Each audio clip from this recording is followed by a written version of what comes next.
आज से ठीक 42 साल पहले भारत की सबसे पावरफुल महिला लद्दाख के बंजर पहाड़ों पर उतरती है।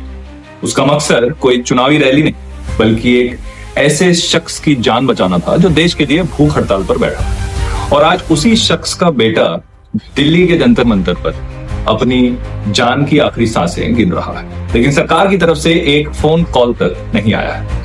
आखिर क्या रिश्ता है 1984 के उस घटना और 2026 के इस सन्नाटे के बीच में? चलिए आज इस फादर सन के फाइल्स को डिकोड करते हैं।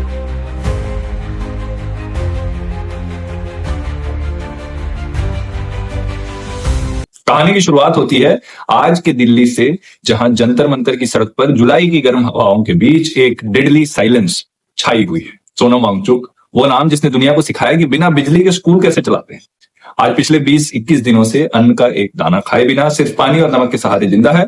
और उनका वजन ऑलमोस्ट 9 किलो घट चुका है। 20% से ज्यादा उनका बॉडी वेट कम हो चुका है। डॉक्टर की रिपोर्ट कह रही है कि उनके किडनीज और वाइटल ऑर्गन जो हैं वो कभी भी फेल हो सकते हैं। लेकिन इस वक्त जब मैं ये बात रिकॉर्ड कर रहा हूं, दिल्ली के पावर कॉरिडोर में इस बात पर चर्चा नहीं है कि उनकी जान कैसे बचाई जाए। पुलिस भेज दिया गया है और आंदोलन खत्म कर दिया गया है हेल्थ का हवाला देकर। चर्चा इस बात पर है कि कैसे उनके एनजीओ के लाइसेंस को कैंसिल करके उनको जितना जल्दी एंटी नेशनल फ्रेम किया जा सके।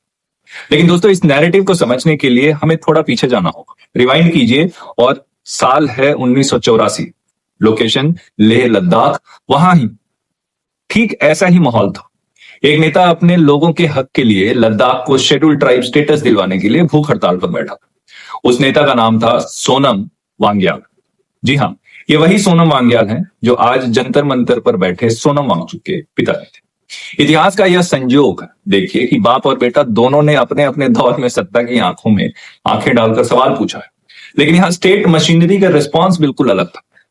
1984 में देश में इंदिरा गांधी की सरकार थी।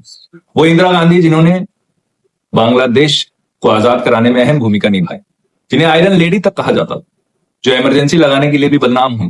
लेकिन जब उन्हें खबर मिली कि सरहद पर एक नेता देश के हित में अपनी जान देने को उतारू हो चुका है, तो उन्होंने ईगो को बीच में नहीं आने दिया। वहां पहुंचकर उन्होंने दूर से हाथ नहीं हिलाया, वहां सीधे सोनम वांग्याल के पास गई, उनके पास बैठी, उनकी मांगों को सुना और उनका अनशन तुड़वाया। सोचिए, एक तरफ 1984 की वो तस्वीर है जहां देश की प्रधानमंत्री एक एजिटेटर को लोकतंत्र का हिस्सा मान रही है, और दूसरी तरफ 2026 की तस्वीर है। सोनम वांगचुक वही कर रहे हैं जो उनके पिता ने भी किया था। वो देश के भविष्य स्टूडेंट्स के लिए लड़ रहे हैं, लेकिन बदले में उन्हें क्या मिल रहा है? क्या उनसे डायलॉग एस्टैब्लिश हो रहा है? बल्कि नहीं, उन्हें पूरी तरीके से आइसोलेट कर दिया गया है। एजुकेशन मिनिस्टर धर्मेंद्र प्रधान ने एक बार भी उनसे मिलने की कोशिश नहीं। सिस्टम और सरकार के रिश्ते में इतना बड़ा ट्रांसफॉर्मेशन कैसे आया? इतना बड़ा गैप कैसे डेवलप हो गया? 1984 में शायद पॉलिटिक्स ज्यादा सेंट्रलाइज थी, लेकिन उसमें ह्यूमन टच थोड़ा बहुत जिंदा। नेताओं को डर था कि अगर एक नागरिक भूख से मर गया तो लोकतंत्र पर धब्बा लगेगा। आज 2026 में ऐसा लगता है कि साइलेंस नया स्ट्रैटेजी है। सरकार को लगता है कि अगर हम इग्नोर करेंगे तो थक हार कर ये खुद ही उठ जाएंगे, और नहीं उठेंगे तो पुलिस के डंडे हमारे पास हैं।